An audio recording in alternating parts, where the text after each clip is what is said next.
Hey everyone, I'm Zach Hyman of the Edmonton Oilers, and I'll be reading my book that I wrote called The Magician's Secret. I hope you guys enjoy it. All right, The Magician's Secret. Be a good boy tonight, said Mom, crossing her arms against the cold. Don't worry, dear. Charlie's always a good boy, replied Grandpa with a wink. Dad, please make sure he gets to bed early this time, she pleaded. No more hocus pocus.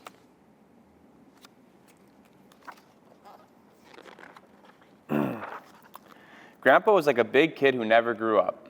He played games with me, and he let me eat ice cream and cookies and candy.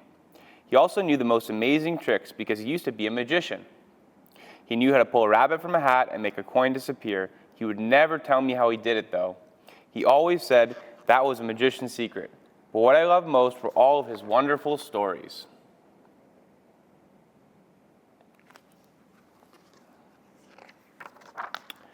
Grandpa's tales all began at his magic story chest. This was a great big wooden trunk hidden in the darkest, most cobwebby corner of the attic.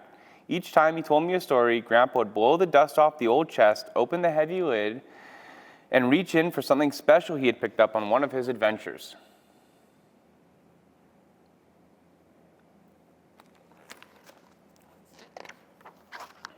That night, Grandpa reached way down into the chest and pulled out an hourglass filled with sand. This sand is from the burial This sand is from the burial tomb of Tut, the boy king, he whispered. He handed it to me so I could have a closer look. I swear I could still feel the heat of that mighty Egyptian sun.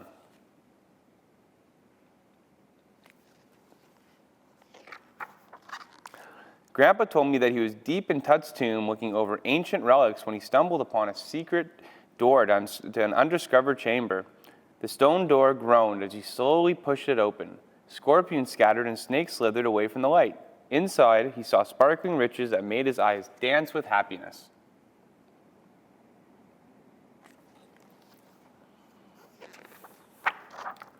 Suddenly, the tomb raiders swirled down towards him like a sandstorm. They were after the pharaoh's gold. But before the thieves had a chance to act, Grandpa toppled a large woven basket stuffed with heavy scrolls and sent them rolling down the bad guys like bowling balls heading straight towards the middle lane. Strike! You'll never get your grubby paws on these riches, he yelled.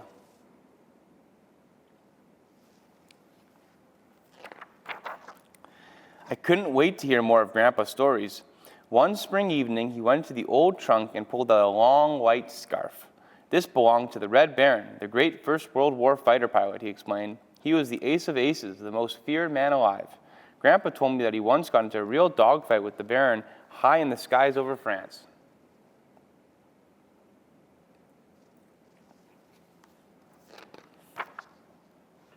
Rat-ta-ta! The sound of the Red Baron's machine gun fire ripped through the sky. The Baron was so close that Grandpa could see the mad look in his eyes.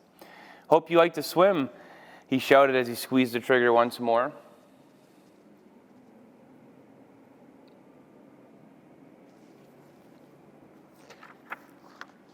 Grandpa put his plane into a steep dive, and the Red Baron followed, as if it was a game of cat and mouse.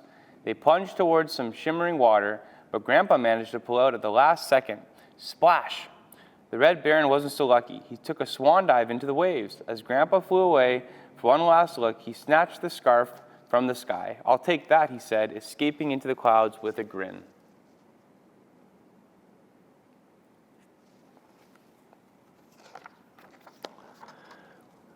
One hot and steamy summer evening, Grandpa showed me a curious object from his magic story chest. Is this some kind of fuzzy baseball, I asked, turning it over in my hands. Grandpa laughed. It's a coconut shell, Charlie. I found it when I was exploring a beautiful tropical beach. He told me that he had been dozing under the shade of a towering palm tree when he was woken up by a thunderous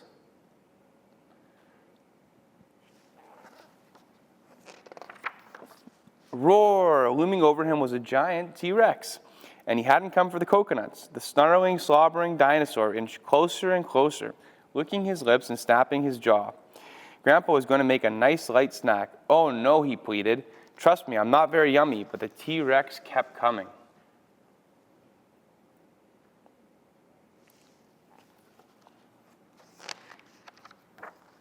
Zing, zing, zing. Suddenly, dozens of rocks rained down through the air, scaring the nasty dinosaur away. Thank you very much, shouted Grandpa, peering up the top of the cliff. But he always stopped the story right there. Who saved my grandpa? He said that was for me to figure out.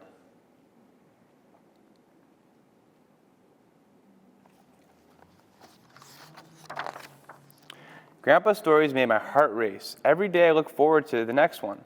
But Dad wasn't impressed. They're just all tall tales, Charlie, he said. Things Grandpa's made up. He's never been to Egypt or flown a warplane or been chased by a dinosaur. He just imagines all those things. I couldn't believe what I was hearing. I felt like I had lived every one of those adventures with Grandpa. How could they not be true?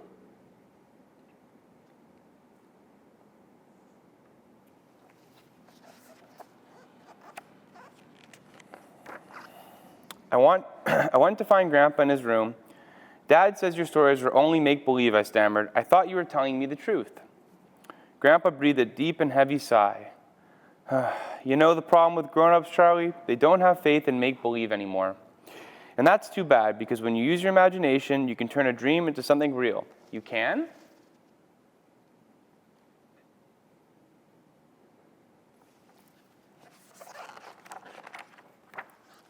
Why, sure. We've done it over and over again with cameras and computers, cars and airplanes. We've traveled into space and explored the deepest oceans. We've even landed on the moon. The imagination is the most powerful force in the world. Magic is all around us, kiddo, in me and in you. All you need to do is believe. You know what I like to say? Whatever you believe, you can achieve.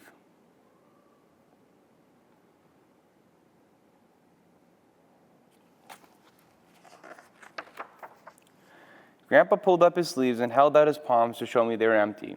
Then he waved his hands as fast as he could, and presto, I was staring at two tightly closed fists.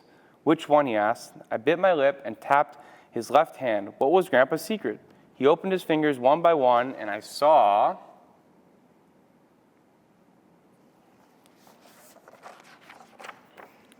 a rock, I said, taking it from his hand. Oh, this just isn't any old rock, Charlie. This is the Philosopher's Stone. It can do magical things. Like what? It can make sick men healthy and old men young. It can make poor people rich. But do you know what the most amazing thing about this special stone is? I shook my head. I was too awestruck to speak. It looks like any other old rock on the ground. The Philosopher's Stone is everywhere, in every field and under every tree. Grandpa pulled me close, but to be able to see it, you have to be able to believe it.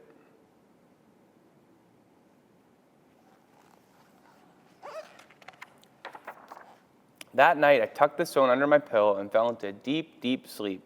When I woke up, I was in the land of dinosaurs. Whoa! I was perched up on the edge of a rocky cliff. It was so high up, it made me dizzy. All at once, I heard a thunderous roar. I peered nervously over the edge of the cliff and saw a giant T-Rex looming over.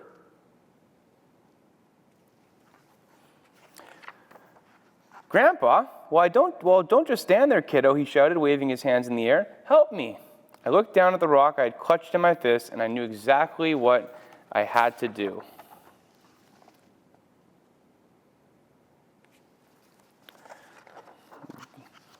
The end. Hope you guys enjoyed the book, and continue reading, and all the best.